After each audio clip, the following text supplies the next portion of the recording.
चलिए आज ऐसे fake fruit and food items आपको दिखाते हैं जिन्हें शायद आप हर रोज कंज्यूम कर रहे हैं।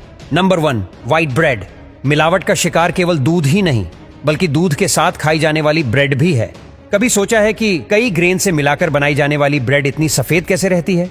जाहिर सी बात है, जब तरह तरह के ग्रेन साथ में मिलाए जाते हैं तो ब्रेड का काला होना लाजमी है, लेकिन नाश्ते में खाई जाने वाली ब्रेड तो सफेद होती है। जानते हैं कैसे?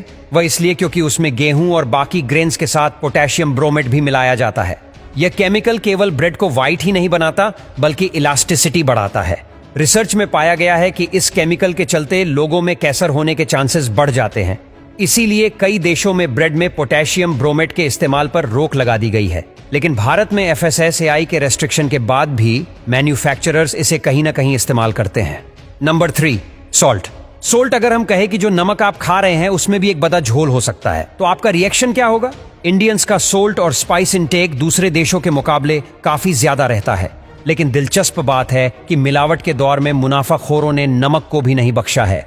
दरअसल कुछ लोग आयोडीन नमक बनाने के बजाय ग्लास और पॉलिएस्टर से सस्ती इंडस्ट्रियल सोल्ट बनाते हैं और इसे बाजार में खुलेआम बेचते हैं। दरअसल शुद्ध नमक बनाने की प्रोसेस काफी एक्सपेंसिव होती है, इसीलिए सस्ते में काम निपटाने के लिए लोगों की सेहत से खेला जाता है। इससे बचने का बस एक ही तरीका है कि नमक हमेशा वेरीफाइड ब्रांड से ही खरीदे। नंबर 4, नकली शहद।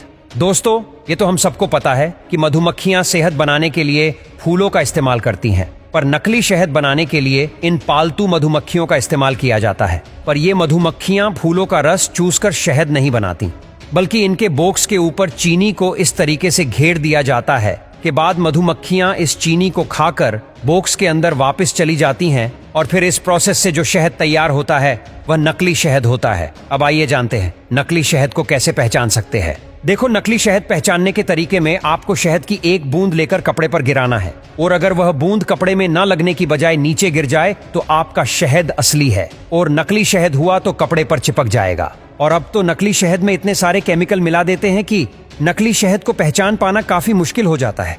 नंबर 5, नकली पनीर। यह वीडियो देखने के बाद शायद आप भी पनीर को ऐसे गड्ढा में फेंककर उस पर मिट्टी डालोगे। दरअसल बात यह है कि 2022 में मुंबई पुलिस ने 2000 केजी पनीर को सीज किया था, जो कि नकली पनीर थे, जिसे कि बहुत ही अनहेल्दी तरीकों से बनाया गया था। और आए दिन ऐसे न्यूज आती रहती है कि नकली पनीर सीज किया गया। दरअसल नकली पनीर बनाने के लिए वेंडर्स क्या करते हैं कि मिल्क पाउडर और पानी को मिलाकर उसमें चूना मिलाकर उसे जमा देते हैं, फिर उसे क्रीमी बनाने के लिए उसमें पाम ऑयल डाल देते हैं और मार्केट में बेचने लगते हैं, जिसको खाना टोटली अनहेल्दी होता है। इसलिए आप पनीर खरीदने से पहले ठीक से चेक कर लेना। सेब।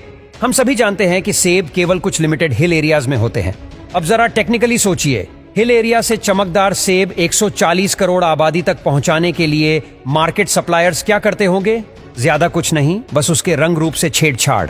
दरअसल मार्केट में सेब को ज्यादा वक्त तक नया और फ्रेश दिखाने के लिए उस पर वैक्स कोटिंग चढ़ाई जाती है। डॉक्टर्स का कहना है कि कम मात्रा में लगाई गई वैक्स हानिकारक नहीं है, लेकिन मुनाफे की होड़ में रिटेलर्स दबाकर वैक्स कोटिंग से सेब को चमकदार लाल बना देते हैं।